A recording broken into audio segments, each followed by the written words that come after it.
This is a Murakami Minute, presented by the Drunken Pen Writing Podcast. It appears we are wrapping up another season of a Murakami Minute, Spencer. Oh, is that their seasons? I don't know. They're not seasons because this isn't a podcast strictly for Murakami. It could be. If we ever wanted to, we could do a podcast that's just a Murakami Minute, and people would probably love it way more than our regular podcast. But this is a Murakami Minute. I'm your host, Caleb James. With me today, Mr. Spencer Church. I don't know why I gave you such a hard intro. Spencer Church. You don't need that. You don't need the No.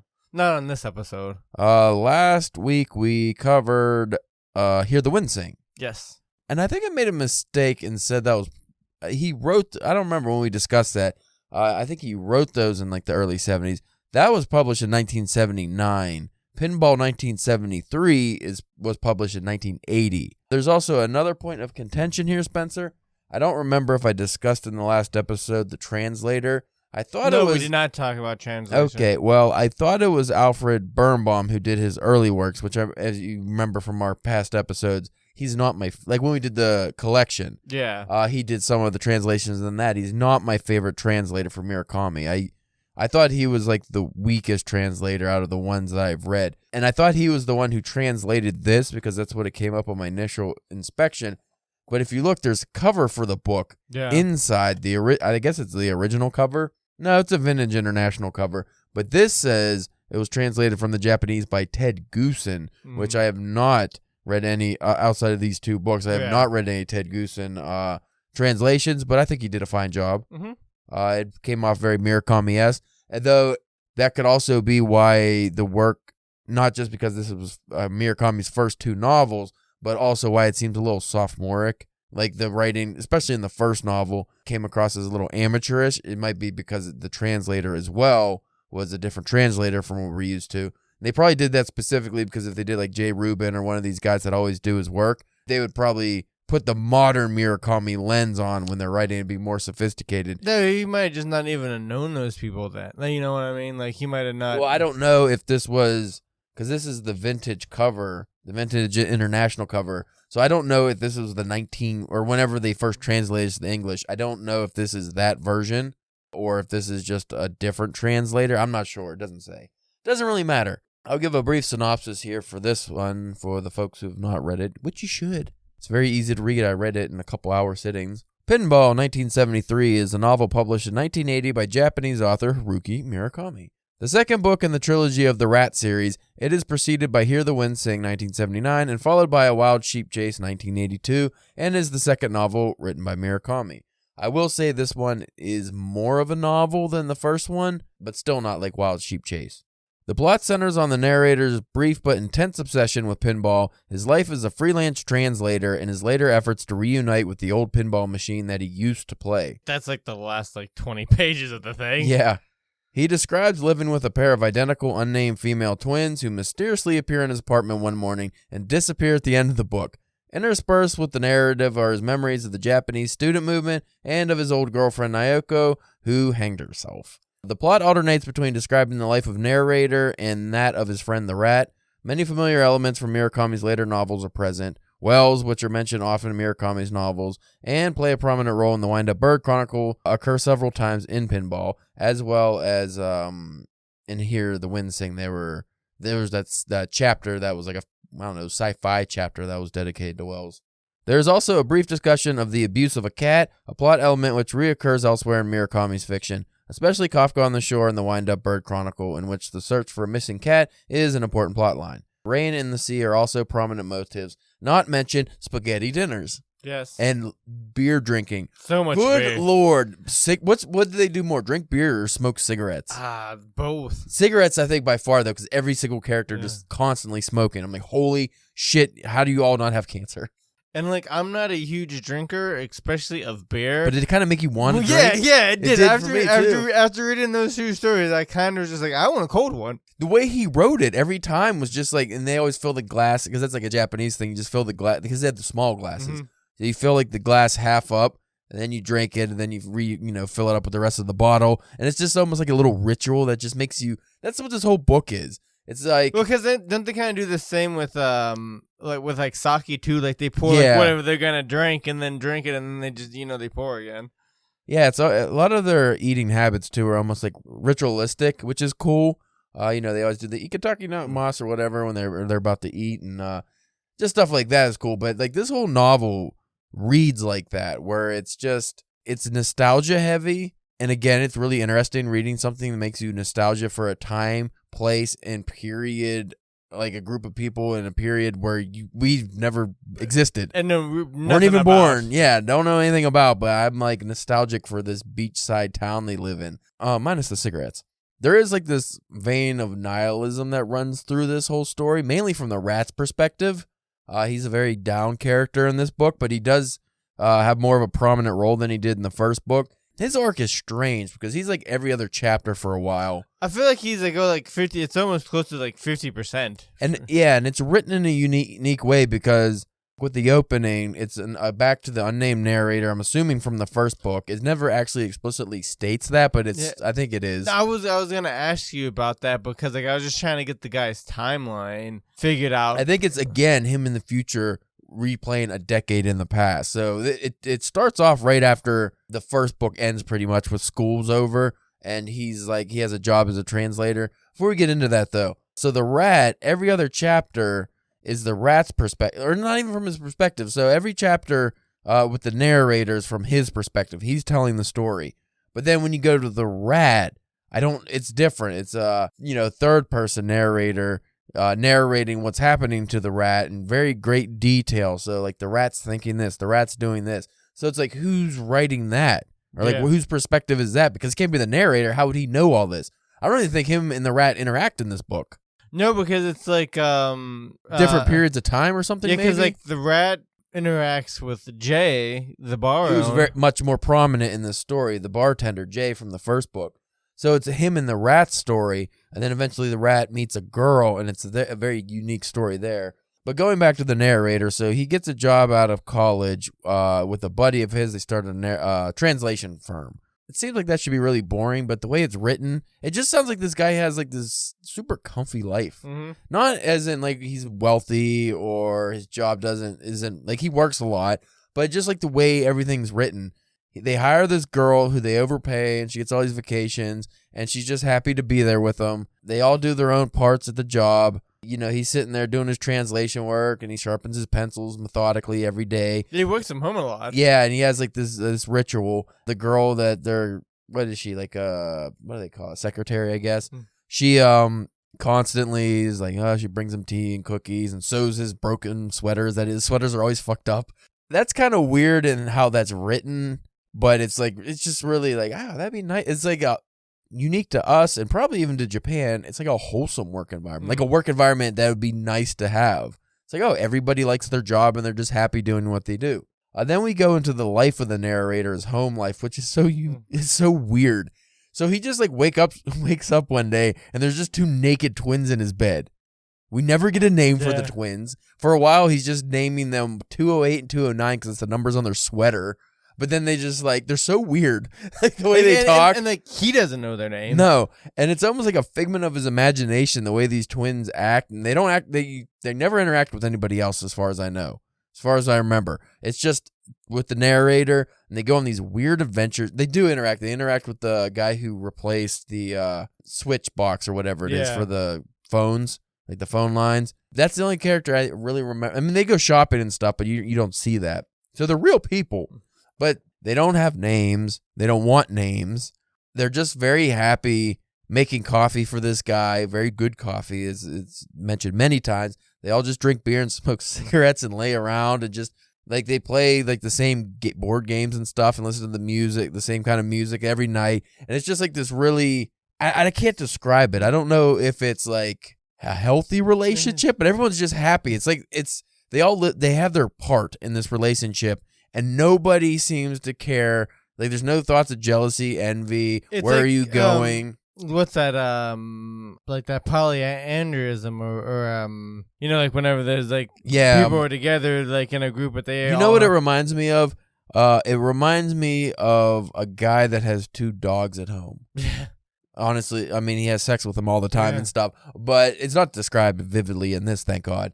But, they sleep together every night and they like take care of him when he's sick and all this stuff. But it's literally just like a dog that, like, two dogs that just really care for you, and you take care of them in return. He gives them money, and they just live with them. And it never says where they came from. And then they leave just as mysteriously. He takes them at the end of the book to a bus stop, and they just say, okay, we're going. Yeah, we're going. And they leave. And like at first I was getting kind of confused because isn't the girl that the narrator talks to in the first story, isn't she also, doesn't she have like a twin? Because the only way they can tell them apart is because of one's got the pinky missing. And like a couple, but it's not them. Nah, yeah, it's not though. At first, I was like, "Is that like they came back and he just doesn't remember what they look like?" I couldn't tell if there was supposed to be a callback to that where the narrator, because he was talking about the girl that hanged herself. That's the one he was not necessarily hung up on, but that's the one that is brought up in here. It doesn't mention the pinky girl unless that was her. Didn't say it was. Well, they never dated, so no. But I was thinking maybe the twins thing was him trying to, rekindle the girl that he was missing. But it never went into that. So I don't know what the twins represented, other than just like an awesome home life. It just sounded so happy. That's the thing I got from it. It wasn't like a sexual thing. It was just like so happy. Like they were just compatible. I like the scene. It was like after you got done taking a bath or something, they would like cleaning him off and stuff like that. And they were cleaning out his ears and make him deaf. One was on each side, and he like sneezes or coughs or something. He sneezed, and then like all the earwax clogged his ears, and he couldn't hear, and he kept yelling. He was really mad, and they were just calling him stupid for sneezing. And he's deaf for a while, but then he gets fixed. That's pretty much like how the book ends. Like then they go away, and then they have like another hilarious scene. The switchboard operator, like the guy who has to replace the switchboards, comes over, and the narrator's like, we like our switch, because there's this nostalgic theme of the past that keeps coming up in every chapter. So, which is weird to think of like a story about nostalgia is taking place like in the 70s / like 80s. It's like, what do you have to be nostalgic about? But it's like just your past. Yeah. That's a theme that runs in a lot of Japanese fiction, but what was unique about this take was even something as simple as switching to a modern switchboard for the phone company. He didn't want to do it because he liked just the old one. Didn't really say why he liked it, or just he didn't want to do it. Well, this guy's like, we have to because it'll mess up the works if you're the only one that's not switched over. So the guy finally comes in, and then he sees the twins, and he's like, what twins? He's all like, oh my god, he's all bonerific. Then he does switch the thing. He leaves because he's all stupefied and stuttering, and he leaves, and he forgets to take the old switchboard with him. So the girls take it, and there's just this like long multi-chapter thing with this stupid switchboard where they're treating like I forget, it was like a sick dog or something. Then it dies, quote unquote. They bury it at sea. They have a funeral for it at sea. There's a lot of philosophical ramblings throughout this book. It was just so strange. They would have picnics on a golf course that was nearby. But going back to the rat, because he had the more interesting life, really. His life was actually horrible, but by his own making. But as far as like the story arcs go, like he actually had a story arc, whereas our narrator just like eventually, randomly, just like all of a sudden is obsessed with pinball. But the rat, like he meets a girl, and then he's very obsessive with like, what is it, like Monday, Sunday? I think they meet on either Saturday or Sunday. So every day of the week except for Wednesday is either him getting over just being with her on the weekend, or him planning to get with her on the weekend, like on Saturday, I think it was. But Wednesday was like this weird day in between where he just, I just don't know what to do with myself. And he's just very depressed. He's the nihilistic streak in this book.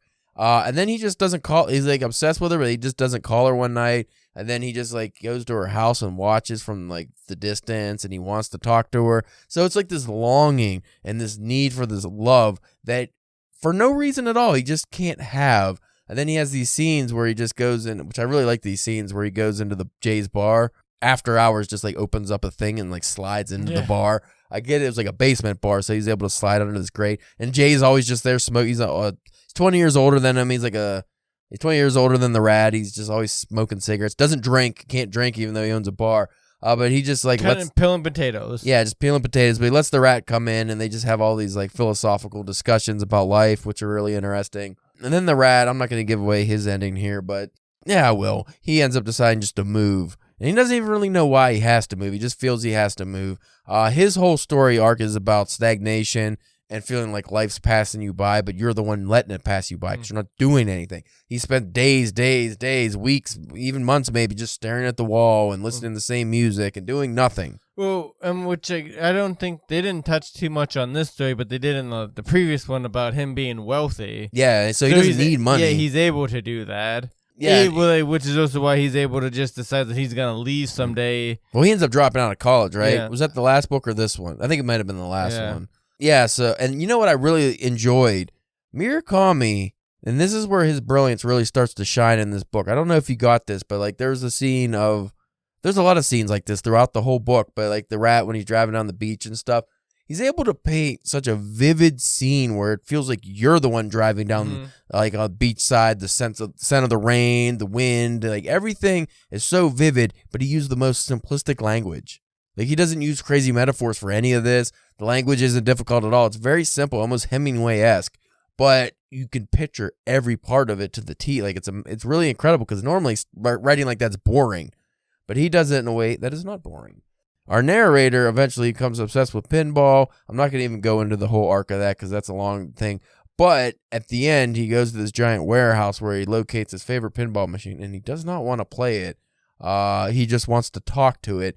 And the whole scene unfolds as if the pinball was his lost love from 3 years ago, and it's like a woman. And that, I don't know how you felt about that, but I was like, this is, like, if they made a movie of this, how would they do this scene? Yeah. Because the pinball all of a sudden had lips and was like lovingly talking to him and coquettish and just all this stuff that you would not put on a pinball machine. It's a fucking pinball machine. But he made it seem like it was a person. Yeah. That was really cool how he wrote that. I have a couple sections here. I'd say though, whenever we got into that, that's when I like finally I was like, oh, this is kind of like the Murakami like weirdness. Yeah. It got really strange right around there. Because he goes to the warehouse with like 70 plus pinball machines, and it's like an old derelict chicken factory, and everything smells like old chickens, and it was just can't even describe it. He had to find a guy. There was like, that's how the wild sheep chase unfolds, by the way. The whole book is like that, just weird shit. So if I remember correctly, that book is about like finding a sheep that has like a star on it or something. There was a couple lines in this I really enjoyed because I like the way that Murakami can throw in like philosophical Buddhist stuff right in the same sentence where you're talking about dog buttholes. I was going to say, then have like a dick joke. Yeah, so let me read this one. In fact, they looked downright pissed off by the honking, although they scampered out of the way. It was impossible, of course, for them to avoid the rain. They were all soaked right down to their buttholes. Some resembled the otter in Balzac's story. Others reminded me of meditating Buddhist priest. It's like, what was that about? Horde of dogs. Yeah. There was just wild dogs in the street, and they were all wet. And it's just like they're wet down to their buttholes. But then you bring up Buddhist stuff right after in Balzac. Like when I read that, I was like, I'm gonna have to find a way to use that in a story. Like so there's gonna have to be a rain scene just for that. Yeah, I just thought that was fucking wonderful. I swear every other page he talks about the twins' great coffee. And there's like a point too where, because it kept making me want to drink coffee too reading this. There's a point where the arcade gets torn down and they put up a coffee shop and it's terrible coffee. And he talks about that a lot. So he must have just been obsessed with beer, coffee, and cigarettes when he wrote this. Hey, don't eat anything. Just beer, coffee, and cigarettes. Yeah. Okay, so this goes back to like the nostalgia stuff. Here's just a random excerpt. We fell silent again. What we shared was no more than a fragment of a time long dead. Yet memories remained, warm memories that remained with me like lights from the past. And I would carry those lights in the brief interval before death grabbed me and tossed me back into the crucible of nothingness. There's like a lot of that in here that just shows up in between random sections of dialogue and just, you know, whatever weird shit's happening. So it like catches you off guard every time you read something like that. Because like, wow, that's like, I need to reread that. It's like a very deep paragraph. And then we go back to dog buttholes and stuff. Well, again, like the first story, it has a lot of weird like chapter breaks and just different. Again, it was like, you know, it'd be in the same chapter, but you would have like a couple pages, and then there'd just be like a small paragraph of a couple lines, and then another break to the rest of the. This was more together than the first one. It was like less. It was still fragmented, but at least each individual fragment went together more. Yeah. It was easier to read in that regard. This line I really enjoyed as well. I think this is after the rat leaves, or he's leaving town, or he's decided to leave town. Yeah, because this is near the end here. This is when after He's leaving town. He says goodbye to Jay and everything. So I'll read the last 2 paragraphs. When he closed his eyes, he could hear the winter surf striking the seawall and threading its way between the concrete blocks of the breakwater back to the open sea. Also, the elements and the seasons have a lot to play in this book, too, as well, which I like. Because that's a common thing in like Japanese literature, or the seasons, the changing of the seasons is a big deal over there. This is one that I've really enjoyed. At least I don't have to explain myself to anyone anymore, thought the rat. How much more warm and peaceful and quiet the bottom of the sea might be than any of those towns. But enough thinking, enough.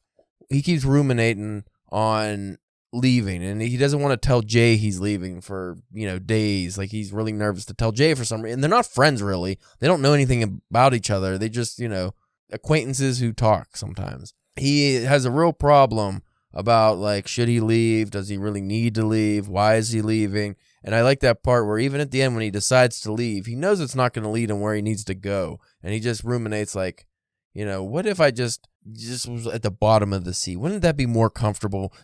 There's nothing around me anymore. I'm just submerged and everything's dark and warm and quiet. And it's almost like a reflection of being in the womb, I felt. Like this guy, because his whole story arc is he can't grow up.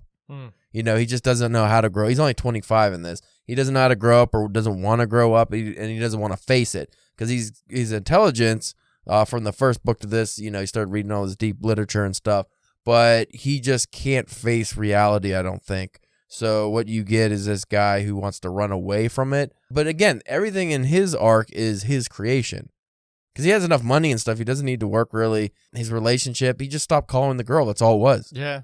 I didn't really explain why. So he, like, everything in his life is just problems of his own making. And I think that goes back to because he doesn't want to face being an adult. That was the interpretation I got from that line. Or the fact that he doesn't like being wealthy. Yeah, and he doesn't like being wealthy, which is described more in the first book. But again, it didn't really go into why that is so much, like what the real deep reason behind that is. I also felt the rat was more of Murakami's philosophical talking piece in these stories. So yeah, I think you mentioned something about that. Yeah, I probably covered that in the last one. So I enjoyed that one much more than the first one because, again, like you said, with the pinball and like the weird Murakami elements really dig their way in. We still had all the normal wells, beer, cats, like everything you love about Murakami showed up here. So I think you'll really like the Wild Sheep Chase. Yeah. Then going from there, I think you'll enjoy his other work. What did you rate this one? I gave the last one a 4. But like I said, I think that was probably more of a 3.5. Yeah. This one I give a solid 4. Yeah, that sounds about right. 4 out of 5. Again, really easy read. You can read it in a couple hours if you wanted. I don't know if there's really much more to say about that. Do you have any other thoughts? I mean, other than diving into more like the minutia of certain aspects, but again, we don't want to. Yeah, just in case if people haven't read it. Yeah, it's hard not to ruin the whole book. This is one of those books, same with the first, Hear the Wind Sing, that you can't really ruin because there's not a plot. Yeah. So you don't have to worry about that, but I don't want to go into some of the deep, like the pinball stuff. I didn't really want to go into the deeper elements of that because that was, a little more than, 20 pages or so. He really focuses on that and he becomes obsessive with it, and you can really break that down as to why that is as well. I kind of wish there was more of that. Yeah, that could have been a whole novel itself. But anyway, folks, we both highly recommend it, and I think out of everything we read Murakami-wise for the Murakami Minute, I like these the both because, it's interesting going back to his first novels, and then I think he's just a better novel writer than short story writer, though some of his short stories were kind of weird. Yeah. So I don't know when we'll do the Wild Sheep Chase, maybe end of summer. To be determined. To be determined. So we thank you for listening, and this has been a Murakami Minute.